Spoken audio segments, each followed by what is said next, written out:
Welcome to the Big Kickoff Sports Bar. Neil Dobbs, David Buggles with me. Ireland won, Qatar won, or Qatar won, Ireland won in Hungary. So it's all over the shop. But a result, Dave, but how do we look at that result?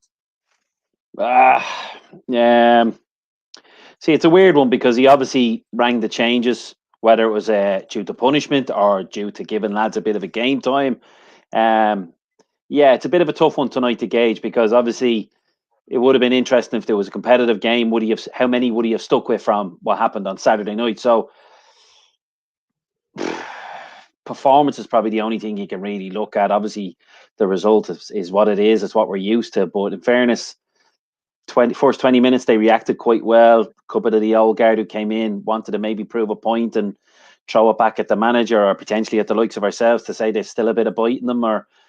But then, unfortunately, coming into the second half with all the changes that were made, it turned into kind of a friendly. Like, it was very open, a bit wild, a bit loose on both sides. But so it's not something to really go into great depth and kind of see what's the little nugget to going into the next qualifier. It was not that it's a write-off either, but it was just a bit of a strange one for me today. It was a strange side. Obviously, some of the old guard came in. So I don't know. I don't know how to kind of summarise it so quick, if you know what I mean.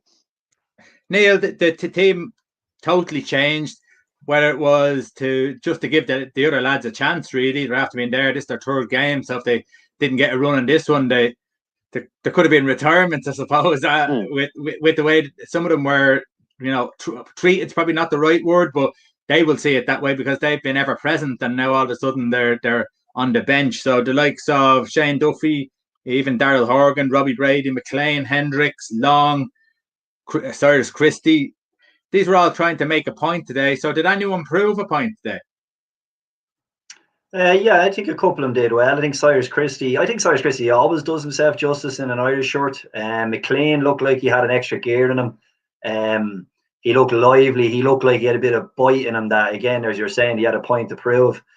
Shane Duffy, I thought, was interesting because I captured a few kind of images of him after maybe balls were cleared and his body language maybe wasn't great at times. So maybe he's hurting a little bit that, he wanted the arm around the shoulder rather than the total over being left in the stand.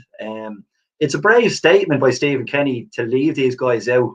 And I think tonight... Brave, stupid, Neil. Well, that's decided by results, Roy. I think at the end of the day, you're not picking up results. You can lean maybe more towards stupid, but I think it's brave that he wants a new look side that can play football, that can play from the back, that takes risk. And he's setting out his stall to bring in these new players and try something different. Just on that, anyone who's any comments out there, don't forget you can send them in on our comment section. We'll put them up and we'll debate them. And if you want to come on yourself, send your email address on. You're more than welcome to come on and throw a topic in and discuss it with us. Dave, you wanted to comment on that? Well, there was one blatantly one that wasn't stupid, and that was Shane Long, in my opinion. I didn't think he did enough. Anytime he was on the ball when he had a bit of time, he fluffed his lines with simple passings. There was a silly 1-2 in the second half. He was trying to play a ball through to... Can I just make another point? The Horgan and McLean thing, how head-wrecking was that? They look very similar with the same colour hair. 1 minute I think it's McLean, then it's Horgan, it's McLean. And when I was kind of going, what's McLean doing up there? And then it was, oh no, it's Horgan. But yeah, he so looked... You're advocating they don't play. Is that what you're saying? No, can't play together. Well, put them beside each other to confuse me. So hopefully they confuse the opposition. Because maybe the right back what's the left back doing up here? So, oh no, it's not. Where is he gone? I don't know. Whatever. But I don't think Long didn't do himself much justice. Even for the half chance that he got, I only got to see it from, but the second angle they showed it from, it looked like the keeper's way off the front post. He never looked up once. He just hit it. But if the keeper was as far as off position as possible, as it looked like, if his head went up, it looked like he had practically the whole goal to finish. Now that could be being harsh, but I just thought it was more his play when anytime it was at his feet, he just distinctly lacking. Simple passing, rushing. I didn't think he did himself any justice. Cyrus Christie, I thought a wing back role is very ideal for him. And obviously with Doherty being injured now, it's 6 months away, so it's a different story. But he didn't do anything wrong. I didn't think. McLean definitely has a point to prove, and he had the bit between his teeth. But as regards the others, Hendrick, I'm not going to jump on it because everyone loves doing it, but there was once or twice, second half, he played a nice through ball to himself. Do you remember that when Callum Robinson? And then when he got the ball back, he still took too long on the ball and tried to do a little step over and then played it to Robinson. Robinson fluffed his lines, but it's kind of like, come on, where's the zip? Where are you trying to prove your point? Brady unfortunately got injured, so he didn't really hadn't got too much time. He had a half a chance in the first 2 minutes, but out of them all that came in, I don't think Long did enough, and I think it's proven why he's on the bench and he's going to be more of an impact because he certainly has pace. But in order for him to play the way Kenny wants, he's not going to do it. He's too long in the tooth. Neil, you look at the players that came in. What you'll get from James McLean is that you'll get work rate, you'll get desire, you get passion. But I also think that it's never quite given the credit for upping the tempo of other players. He always seems to up the tempo, but he's working hard. People are doing exactly what he's doing. They step their tempo up. I'm looking at the team in the last couple of games. We were very flat at times. James McLean kind of steps that up a little bit. Is he worth a look for the next game against Portugal? Yeah, I think so. And I think I was kind of looking at the team sheet over the last few games, really, and kind of going back to what I was saying earlier there, it's either brave or stupid the way Stephen Kenny's setting up these teams, that if you were the new manager going into a team like this, you think you'd want kind of the spine of your team to have that bit of experience, and especially at international level. And if you look back over the last few games, we haven't really had that. He's literally just abandoned all his experience. If you take Seamus Coleman out of that team, there's very, very little experience. Maybe Kieran Clark, but he was always in and out. So he's really gone for fresh, new players. And I think the element of risk is massive because you think you'd want to try and consolidate a little bit and, bring in the guys like a Duffy, guys that are going to consolidate and help you there. I don't know whether it paid off from. Are we looking at the long game? Are we looking for Stephen Kenny to get games? Are we looking for the team to play differently long term? Like, is this a long-term project, or is this something that we're looking or waiting for it to crash and burn so we can get rid of Stephen Kenny? And I kind of hope it's not short-term plan. We definitely need to think long-term in this country as a whole, not just for now. Yeah, Oisin, anyone with a decent amount of football knowledge will know that it's not Kenny's fault. Somewhere tonight, the big crook is laughing to himself. Look what I've caused. I don't know if he has that villainous laugh. And he's sitting back enjoying kicking back. But there's certainly something to that, as football has been neglected for such a long time, Dave. You look at it at the junior levels. There's no money going into the junior clubs. There was all the attention was put on looking to get the gates full for the international teams. League of Ireland was the dirt on Irish football, on their shoe. They didn't want to have anything to do with it. So yeah, I think a lot of people and most people, even the media, haven't really pressed on looking for Stephen Kenny to be sacked. Yeah, it's been very refreshing the last few days, and obviously after the Luxembourg game, where is it more than this? Because a lot of us would have wanted to see a slightly better style of football. We had it for 10 years with the O'Neills and the Traps, where it was like we understood to an extent, but it was very unpleasing on the eye, and we thought the lads were better than what they were, and we've kind of wanted this. So a lot of people are not really kind of jumping quick and saying Kenny out, because it's kind of like, well, we kind of wanted this, so what else could it be? And there's been some great refreshing debates about it, and Brian Kerr brought it up about the neglect of the underage football and this, that and the other. Now you look at historically over the last 20, 30 years, a lot of countries have come up with 10-year plans and have kind of come to fruition. And not just the top ones. We all know the famous France ones in Clairefontaine and Spain and Germany. And ironically, within the 10 years, they were world champions. But Luxembourg, as we now know, have had a plan and trying to get their guys out there playing more competitive football, be it in Germany and Belgium or wherever else they've been doing. Iceland have had a plan and look at it coming to fruition. And even England, I think, I can't remember the exact one, but they're in the middle of a 10-year plan. But I think they want to win a major tournament by 2026 or something. I can't remember exactly. Let's Google it or whatever. But the problem is, if we want to do that, we can't, because we haven't a pot to piss in, because of exactly what Oisin said, because it costs money and we don't have it. So as much as it wasn't done, it still can't be done now either, which is very sad because anything we get, we have to pay off debts or we have to pay off whatever. So as much as it'd be nice, that's the only thing I'd kind of dampen people when they're talking about it. The talk is easy, but unfortunately it costs and we don't have it. And that's the fear of bringing Kenny in. It's great, give him 2 campaigns and we'll get a proper look at him. But I think he was brought in to do other bigger and brighter things, but off the back of, as we said, that crook. But he was probably banking on Ireland getting to the major Euros, because the home Euros, whatever about the money we would have got from being a host, being in it as well would have been massive, and it could have got him out of a hole, and then maybe he could have put some plans in place. But as he said there with the grassroots side of thing, it's going to be a long time coming, unfortunately, because we've got nothing, lads. We've got nothing. But there you go. There's Mr. Ipswich Town. A good name. I'm not looking forward to what Kenny has to offer. Even in his interviews, he seems way out of his depth personally. I think he lacks a lot of quality. The players aren't playing for Kenny. Neil, I would agree with his interviews. I don't think he's very good at interviews. I think he probably needs a half an hour to think about what the question is to actually get it out in one free-flowing sentence. He does stutter over his thoughts, probably in fear of maybe saying the wrong thing, but so that's the side he does have to work on. I'm not necessarily agreeing that the players that aren't playing for Stephen Kenny. I do think that maybe he put all his thing into one pot there with the amount of young players that he had in the team, and young players need to have experience around them to learn off them, even on the pitch. Yeah, well, first and foremost about his interviews, he's a nervous individual. He comes across as nervous. Now, I hope he's not like that in the dressing room, and I would suspect that he's not, because he's gotten, positive things out of the teams that he has managed. If you look at what he did with Dundalk, you know what I mean? The guy has something about him that he was able to get his team to play in the manner that he wants them to play. If you look at the Ireland performance tonight, compared to anything we've seen before, Mick McCarthy, Martin O'Neill, they're definitely playing in the image that he wants them to play in. It's new. It's risk.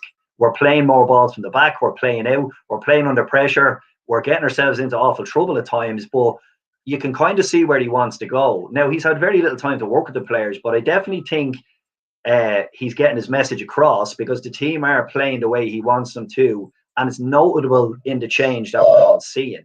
Now, whether he's out of his depth, time will tell. I mean, you can't tell now. It's 10 games in. It's been a bit of a disastrous thing with COVID, with players, with etc.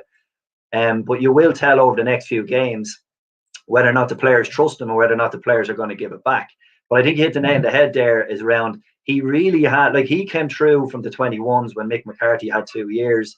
He's clearly identified players that he thinks he can bring forward into the senior team that are going to make a difference to the team. And he's put his faith in them. You can't knock him for that. He's sticking by his convictions. He's done it over the 2 games that were important out of the 3. It's just a question of where that goes and whether at the end it pays dividends for him or he gets bit. But I quite like the fact that he's sticking to his guns. He's playing football. They're not going back and reverting to type where they want to hoof it away when things are under pressure and things are going wrong. But unfortunately, at the moment, I think we're just running out of steam to play. If you look at the first 20 minutes to the last 20 minutes, the first 20 minutes we were out of blocks, we were flying, we're closing down, pressing high. Last 20 minutes we looked dead on our feet. So you maybe can't continue that game plan for the full 90 minutes, at least not with the players that aren't getting full games at their regular clubs. Yeah. Dave, something that Neil just mentioned there was we're getting the ball, we're playing it out from the back.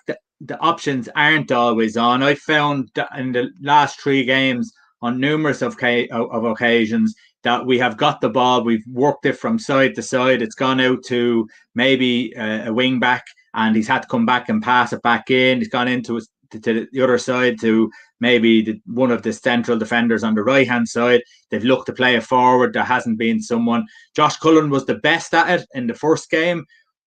But even tonight, there's been plenty of times where the midfielders haven't got into the right area looking for a ball, and the right wing backs and left wing backs, they've been a little bit isolated, and their only pass was to go backwards. Yeah, like I brought it up on Saturday about there was an instant with Enda Stevens where he was looking like he was getting surrounded, and Cullen was kind of behind one of the Luxembourg players, and it was like, just step forward 5 yards. Now, the only reason why I'm bringing it up again is because I was listening to one or two of the off the balls to see what the ex-Irish pros were saying, and Kevin Caban literally said the exact same incident, so the ears pricked up. But that's not what the main thing is. It was the follow-up after that. David Moyler, he kind of said, yeah, all it was a case of stepping forward 5 years, getting the ball. And he said that wasn't there. And he was a bit critical, saying, was it football knowledge? But what David Moyler responded was what was most interesting. He kind of said, I know what you're saying, Kevin, but he says, I've been in that position and my mentality would have been to safety first and be in the defensive position in case we lose the ball.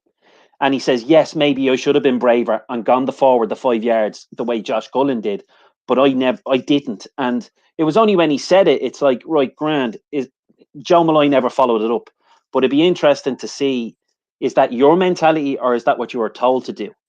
You know, because of how you were set about not to lose. So I'd say it's a bit of a mixture of the two. So that's where Kenny needs to show his mettle now and impress on the likes of your Cullens and whoever else. I don't want you doing that anymore. I want you to go the 5 yards and get the bloody ball. Because when I was thinking about it today, and immediately it tweaked to a press conference after a Swansea match when Brendan Rodgers was still the manager, and Ashley Williams got caught playing the ball around the back, and he got awful abuse. And straight away after the game, Brendan Rodgers went, he did nothing wrong. He was doing what he was told. The way we played, that's going to happen from time to time. It's all my fault. And it's like, that's what we need to see now. And that's where Kenny needs to show his mettle and tell the boys to do that and step forward the 5 yards or get into the pocket and be brave and get on the ball. And if you get caught, you get caught. But at least you're trying to do it the way I want. And it's on me. So, but that was very interesting how David Moyler said it. And I wish they had followed up. And was that a personal thing, or is that what was put into them by previous managers, as in safety first and be in the positional position for if and when we lose the ball? Yeah.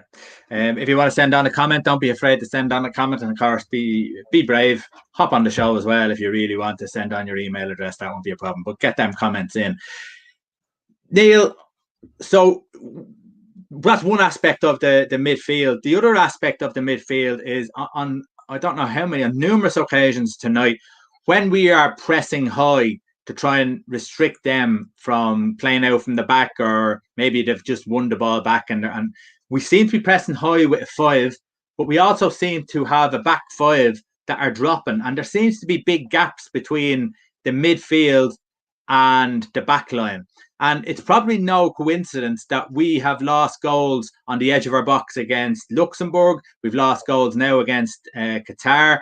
And my brain is struggling to remember the Serbia game at the moment. But there has been a lot of opportunities in this game, even tonight, where they were at the edge of the box. And if there was a little bit more sort of patience and calmness, that they might have snuck something there tonight. Have you seen that sort of gap in the midfield? Yeah, and I think this comes down to personnel, okay? If you see most teams play, tonight we kind of played with, was it Hendrick and Malumbi? We're kind of sitting as a 2 more than as a 3 in there. But none of them is really a traditional CDM. So, you know, if you look at the way England play, they've Declan Rice sitting in there. You know, most teams have, you know, your designated defender. And I don't think Jeff Hendrick is a designated defender, and I don't think Malumbi is. Malumbi seems that he wants to get forward a bit more. So I think that's why we got caught. We were caught not on the first press, but on the second press. I think that's what you're on about, that once we played it as Shane Long triggered it. Someone went in behind Shane Long. And the next thing you know, one ball of 10, 15 yards took out our whole midfield. And then the gap between Duffy, who was our centre half tonight, or centre of the 3, and Malumbi or Hendrick, was about 20 yards, which is absolutely massive on a pitch like that. And it did happen numerous times. And it also happened when we were trying to play from, say, Cyrus Christie into Hendrick and then forward. Cyrus Christie would play a ball inside, and if Hendrick or Malumbi lost the ball in that area, again, we got absolutely punished by it. And it's very uncomfortable to watch an Ireland team play like that. If you would have watched previous managers, they would have had 2 blockers in there, if not 5. But you wouldn't have felt that uneasiness to allow a team get at you. Now, it wasn't exposed tonight in the length that it was against Serbia. Serbia absolutely, Tadic made bit. He found that pocket of space, and his extra quality really, really killed us. Whereas tonight, it happened once, but we just didn't get punished by the extra bit of quality. But it is a worry, and maybe more so that, like off the top of my head, if you take maybe James McCarthy out of the equation, who hasn't really played for Ireland recently, we don't have that maybe type of player, that CDM, that's going to sit there and do the dirty work. Yeah. Yeah, it's a worry for me. I'm just thinking of the Serbia goal now. It's after coming back to me. But the one that Travers got chipped on, they've won the ball back, and there's the counter-attack straight away. There's space to get that ball straight into the middle of our defence, and then the through pass then to score the goal. So it's a very vulnerable position, that in the centre area, and that's where we should be protecting first. So it's something that you would be concerned about, and something that has caused us problems. So you'd be hoping that be worked on. Now, Dave, again, Mr. Ipswich Town, I think this is a very, very good point, because it was something I was thinking about today. I'll read it in case there's people out there who can't read. I know under Mick McCarthy and O'Neill, the football wasn't pretty. They were using their team's strengths. I don't necessarily believe that 100%. I don't see Ireland as a possession-based team unless against teams in the lower pots. So what I would say, in my opinion, with McCarthy and O'Neill, not necessarily McCarthy, but Trapattoni, was that they, and a bit, I suppose, if you go back as far as Jack, they had this thing where you just weren't good enough, and there was no attempt to try and play any sort of a football. No attempt. That was it. You're going to block it off. And the negative tactics were there. It wasn't just negative. It was super negative tactics. It wasn't just cautious. It was super negative. Sit on the edge of your box and try and counter-attack 80 yards up a pitch, which we didn't have the players to do. So I don't think there was a lot of logic, and there was a lot of luck. And I'll have an article out the next couple of days just on that. But Dave, is there a case though that this team's not even as good as the teams that O'Neill and McCarthy had? This team now, should Kenny be working on the strengths now of what we have, and not trying to force a game that these players are not capable of doing? Or should he sacrifice a whole campaign and decide, listen, we're going to work this through? And is he going to be allowed that time, I suppose? Being allowed the time is going to be the big one. We're very unsure, as we talked about on Saturday. And we're very unsure whether he'll get another goal regardless of what happens. Like, if he loses the majority of the games, and as we were debating whether he would, I don't think he would. But if he does show some promise in the second half of it, I think he will get another go. But in my opinion on this, the reason why I want to see, it doesn't have to be exactly 100% possession. A bit of a mix. You know, once or twice we did play long down the channels, and he was using his legs and trying to turn the team, which I've no issue with. But the reason why I'd like to see this is for exactly the very last point that Mr. Ipswich Town said. Because it's very simple. Like, we're at the moment pot 3, and we flirt with pot 2 a lot. So in my opinion, pot 2, 3, 4 and 5, they're teams around our level, maybe slightly above, slightly lower. So there's 6 out of the 8 qualifying games. That's what they are. So why shouldn't we play like that the majority of the time? I've no problem sacrificing and playing that super negative stuff against Portugal, or maybe a mixture of the two, much more defensive. I've no problem with that, and trying to nick the point, or let's keep doing what we're doing against Portugal and ride a luck. I don't care what we do. But as I said, 6 out of the 8 matches we're playing against teams either slightly above or below us or around our level. And that's why I want us to play this way, because I think this is the most effective way to get positive results. Because far too many qualifying campaigns, we do the donkey work away from home, and we get our points, or we get the odd win away. And then when you come home to Dublin, it's awful. That's where we lose, and that's where we don't qualify. And that's why I want to see us playing this type of way and forcing ourselves back and bringing Dublin back, not necessarily as the ultra forts it used to be, because that was a different team, a different era. But Dublin's a soft touch nowadays. Coming home and playing in Ireland is a soft touch. And that's why the majority of our matches are against guys on our level, slightly above or below. And that's why I want this football. And that's why we need to keep at it and keep working at it. Because even in friendlies, most of our games are against these type of teams. And I certainly don't want us to go back to that. What we have, we hold, and let's not lose. Because otherwise, these shows will be very boring and very dead after a game. Yeah. Neil, does he get time? Should he get time? And who would come in and do a job anyhow? I think he will get time because it's going to be 6 months now or whatever it is before he gets to kind of have another competitive game. I think they were talking tonight that he has some sort of a camp that he wants to run across the summer, wherever it is. So maybe he'll get the players in and he'll put his identity more on the team and he'll get a little bit more hands-on with the team, which I'd say he's absolutely dying to get. I think he should continue because I don't see any advantage in bringing in somebody else now. We're in a situation now where we're in a stick or twist, and I really hope we stick, if not just to give him his fair dues, that no one can turn around and say, Stephen Kenny was one of the best managers in the country and he wasn't given a fair whack. He has to be given a fair whack. I do like the way he's playing or wants to play. I think Dave touched on it there. There's an element of risk and reward. If you ever remember going into Lansdowne Road sometimes and coming out, the Denmark game, for example, where we played zero football and were trashed. It's all right when you might lose 1-0 or it's 1-1 or 2-1, but we were trashed and we played no football. I don't think I'll ever forget that feeling coming out of the ground and how crappy it was. So I don't want to go back to total negative no football just because we feel we're in a race and we might get out of the group. You still have to produce performances. You still have to play football. You still have to score goals. So what Stephen Kenny's trying to do, I support. I want him to play football, but it has to be a combined effort where he needs time. This could be, we should be identifying who's coming in after Stephen Kenny. We should be identifying the kids that are going to be playing, the style they're going to be playing, the formation they're going to be playing. This has to be a long-term project of Ireland getting better at football and not just relying on them kind of old-fashioned blood and guts, hoofing it forward. They get you the one good night. Shane Long's goal against Germany was the ultimate. We play that match 20 times, we lose it 19 times. So we have to give ourselves the best available chance to win games. And I think this is the way to do it. Now, again, Stephen Kenny will prove over the next few games whether he's the guy to do it or the next guy coming in. As for the next guy coming in, I mean, is there money to bring anyone in serious? Do we stick with someone that's come up through the grassroots? If you look at the likes of Wales, Scotland, maybe that's what we should be adopting, where they're bringing in, ex-pros, young managers, people that are hungry, bit of experience, the guys that maybe work with the 19s, the 21s, 23s, whatever it is now, Like Robbie Keane there. Like Damien Duff. But, you have to give some, not just because of who they are, you have to be shrewd in the appointment. Now, the question is, as Dave said as well, do we have a formation or a structure that can bring in anyone that can, that can change what we have? The damage of the last 10, 20 years is a hard thing that they're going to have to eradicate. But hopefully they have some sort of, like the plan for Mick McCarthy that led to Stephen Kenny was an okay plan.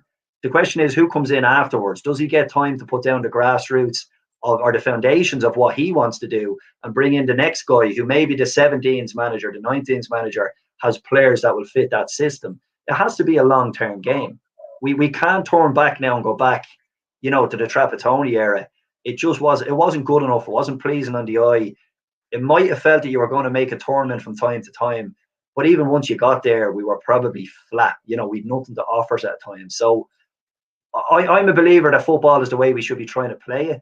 Maybe Stephen Kenny needs to figure out the level of risk and reward that he wants his team to play. A little bit, as Dave is saying, going in behind, as well as, no one went against Portugal, for example. You wouldn't think we're going to play as open as we were tonight. Yeah. So that's a different challenge. Again, if you want to send in your comments, any topics you want to discuss, send them in. We'll throw them up and we'll discuss them.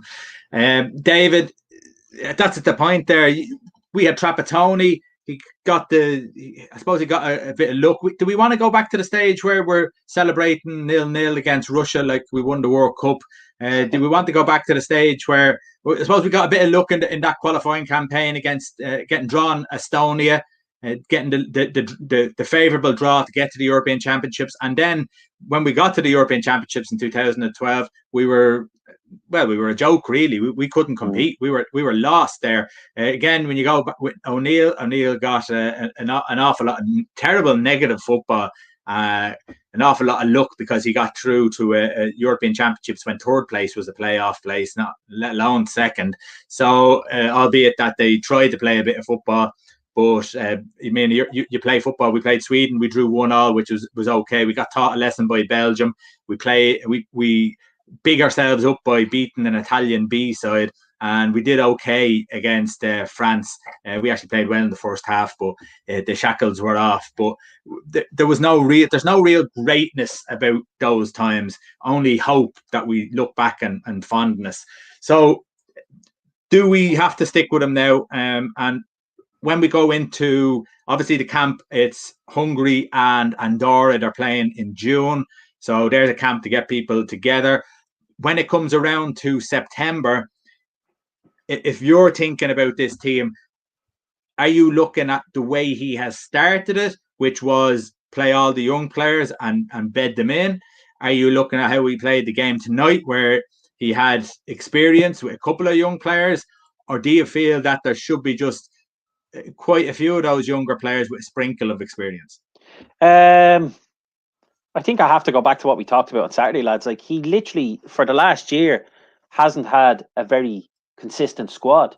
So, as I said, he mightn't say it on air, but I think off air, he probably still would admit to his closest aides or whatever that he probably doesn't know his best starting 11, because there's always 7 or 8 missing through the various COVID things. And the same as ourselves. So, if what you're asking me is more what I think, as in what I would like, instead of what do I actually genuinely think Stephen Kenny will do, because I will have to be honest, it's been a tough slog for the last year in him. Like, he would know his best 11 now if there was no the odd injury or two. He'd probably be very close to getting a consistent 11, and we could pick 8 or 9 of the players. But right now, come and say we had to choose now for Portugal, you'd struggle. You really would struggle, because Christie did he had a decent game tonight, bit of a decent game. You kind of go, well, based on tonight compared to Doherty, maybe I give it to him. But who knows within 6 months, and it's 6 months away. So it'd be, if you're asking me, I'd have to give you what I'd like. And even I would have to take the Kenny approach and say, it's very hard to tell who are the most ideal players who will consistently or adapt to what he wants, to be honest, mate. So it's a very much sitting on the fence answer, but I think there's a good reason to do it, because, as I said, we haven't seen a consistent 11 or a guy who's played 5 or 6 in a row where I can say he's definitely going to start in Kenny's 11 or Kenny's 11 ongoing. Yeah, and suppose, Neil, you look at the table now. We're 7 points behind the leaders with a game in hand. Okay, we're playing Portugal next. If we lose that game, it's 10 points behind them with a game in hand. That's it, nearly over, isn't it? So when you look at the Portugal game is huge not to lose it, because if you wanted to have any chance that you've just picked up some sort of form, that there's a bit of cohesion in the friendlies in June, that if you don't get something from the Portugal game, it is goodbye Vienna. It's over. There's no chance of us. So that match is more crucial than ever. And if they did get something out of that, it's possible, not obviously very slim chances, but possible that there could be some excitement towards the end of the group. Yeah, I think, look, you have to be positive when you're going into play Portugal. If you go out with a negative attitude, you are going to get stuffed. I mean, if you look at their team, they're just full of stars. But that said, in the last 2 games, they've made very, very hard work of the 2 teams that they've beaten or drawn, and then beaten tonight. So I think they got dug out tonight by, they were saying Ronaldo, obviously didn't get to see it because I watch in Ireland, but Ronaldo and Jota maybe dug them out of a hole tonight again. So it's not a foregone conclusion you're going to lose to them. They'll have a tournament in the summer. They'll have a lot of players knackered probably by then, coming back in, getting started. So you have nothing to lose. Stephen Kenny has to build. That's his next game, and he needs to treat that as his last game. He needs to go into that with a positive attitude, come up with a plan. This is where we're going to see, for example, is he going to stick with his 5 at the back? Is he going to revert to 4? That was, I think, new for me even at the start of this set of friendlies, what formation he was going to play. As Dave was saying there, I don't think he knows his 11. Does he know his formation now? Is that one that he's going to go, yeah, we're going to go with this against Portugal? Will he go with 2 up top against Portugal? Will he go with 1 up top against Portugal? Will he go with 3, which essentially is a 5 in the middle? So there's a lot to plan for. He's as much time as he's ever going to get to plan a game. He's 2 games in the summer plus a camp to get these players ready. I'm not saying there's no excuses. There's no excuses for going out and getting thumped, but there is no excuse for going out and having a good tactical game plan that sets us up for at least trying to go for a draw / nick an unbelievable result. And let's be honest, at the moment, it would be an unbelievable result. But we've nothing to lose as such. So, I hope they go into it with a positive state of mind. That could be the one result that turns everything around. But the length of time he has to plan, the planning in the summer, the extra 2 games, hopefully better personnel, fitter guys, that aren't going down with cramp after 60 minutes. Like, there's a lot of stuff that if you want to put a good 90 minutes together, you need a lot of things to fall for you. And at the moment, it just feels that nothing is really falling for him to give him that platform. Yeah, our lads don't have to worry about tournaments in the summer, so they'll definitely get their rest. Dave, Hardy Kenny was on our League of Ireland show. If anyone hasn't seen the League of Ireland show, go and have a look at it. It's good. Subscribe to it. It was a good one the other day with Hardy Kenny and Stuart Ashton. But Hardy Kenny made the point, just something similar to what Neil was talking about, which was he was very surprised that Stephen Kenny changed to a 3 at the back, because he's always been a 4-3-3 man. And it more than likely and quite possible could be because of the new lad that they've brought in from Chelsea. Is it Nicholson? I think it's Nicholson. And he could be a big influence there. So should Stephen stick to what he knows? You could say, yeah, but at the same time, if this falls into play, it could be him adapting to what he has. And it could be him trying to find the right hybrid. Because we all love the debate of Coleman and Doherty, and we all love all that kind of crack. And if you can only play one, I'll put one of them in midfield. So maybe that's where, and I'm not saying that's the sole reason why he's done it, but maybe that's what he's trying to do, get the majority of his best players in the 11. And is this the best way to do it? Is this way the best way to get Doherty? Because up until, say, 6 months ago, or before he went to Spurs, he was arguably our best, most consistent player in the Premier League. So is he, I'm not saying, and purely, lads, if anyone's listening properly and wants to get on it, I'm not saying that's the reason why. But maybe that's why he's looking at the bigger picture. And the likes of your McLeans and Stevens can play left wing backs a little bit.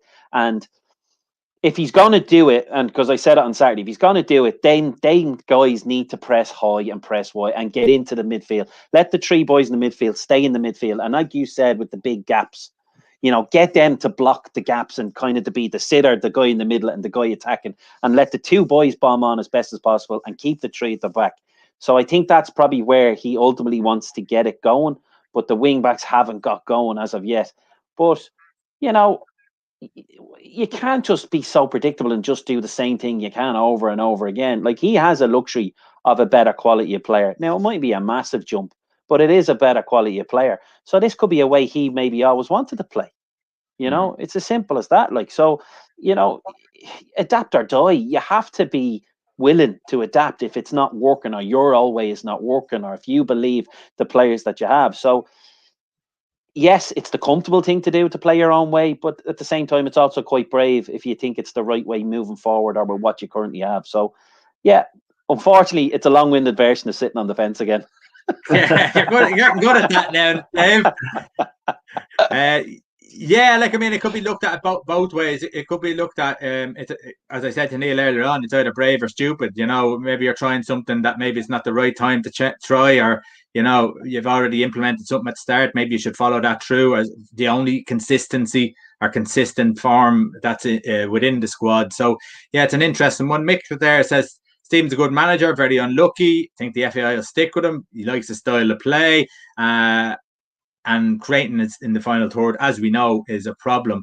Neil, how would you sort out the final third problem? Like, it's personnel, and unfortunately, I think Mick's he only has what he has. Yeah, Mick's hitting the nail on the head there. I think a couple of times tonight we actually got in some really, really promising positions around the 18-yard, or maybe 5-10 yards outside the 18. And our final ball just let us down. I think Dave was saying the one about where Hendrick played a ball to himself.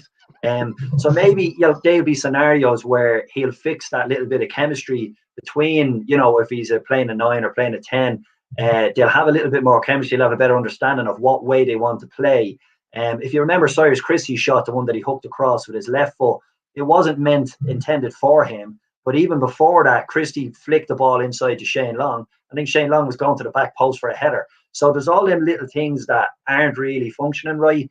It's probably a chemistry, getting used to the personnel, different style of football. We're not going down the wing through James McLean and trying to kind of whip these balls into the box. Same with Robbie Brady. We're definitely trying to play through them wide as well as through the middle. So that's something that he's definitely going to have to work on, because tonight even there was 5 or 6 really, really good chances. and we either pulled the trigger too early or we just didn't see the pass that should have been seen. Now, you would hope maybe out of 10 of them, you might get 2 or 3 right and you might get in and goal. But we really badly fluffed them. I bet you watched the highlights. A lot of it was blocked on the edge of the 18, whereas it should have been a true ball. I think Robinson come on. He was looking for one over the top. He was running in behind and someone played out wide left to him. So there was a lot of evidence of just not getting that final third. Now, that said, we don't have the luxury of some of the teams around us. If you look at Mitrovic, I think he hit another 2 tonight. We don't have that kind of go-to guy. Shane Long is as dry as a well in the desert at the moment as far as scoring goals, right? Maybe we should throw Mick Clark up front. I think his scoring record the last 5 years is as good as Shane Long. So, but we have to do something. And again, listen, we have time now. We've 6 months or whatever it is, 2 friendlies. He has to look to get that right and find that chemistry right between the players. Okay, Dave, I'm going to probably ask you the hardest question, and we try to finish on a positive. Positives. What positives can you take out of any of this? I'll start with, I was wondering how I could fit this in because somebody put it up this morning, right? Michael O'Neill won only one of his first 18 matches in charge in Northern Ireland.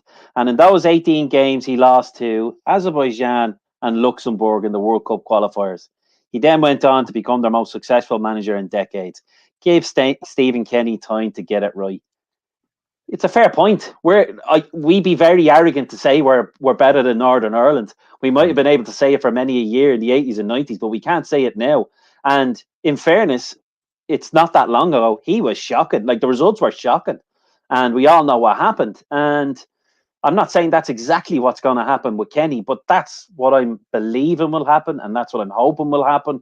And, you know, if we can get a level of consistency with our selections and with our team, it's very important in the summer that everyone feckin' shows up and no one has the niggle or the dodgy calf and then they're off in Dubai or like, they need to make sure they show up. And it's 9 days, lads. I'm sure this summer is kind of back to normal. So it's for 9 days, show up, learn, take it in and do what you need to do. And that's what's very important. And then maybe from September onwards, we might start to see that little upward curve going the right way for us, and we might at least get a victory, and then we'll see about dreamland of getting maybe maybe the playoff spot, which is highly unlikely. But that's where I would look at it. It's very much a lot done, exceedingly a lot more to do, but you can't with everything that's gone on the last year, you'd be mad to write him off and give him his chance and give him his due. Show up in the summer and let's get it on in September. Okay, we'll leave it at that positive note. We will be back with the League of Ireland Sports Bar on Friday night, and of course, there'll be a new League of Ireland show next week. Dave, thanks very much. Neil, thanks very much.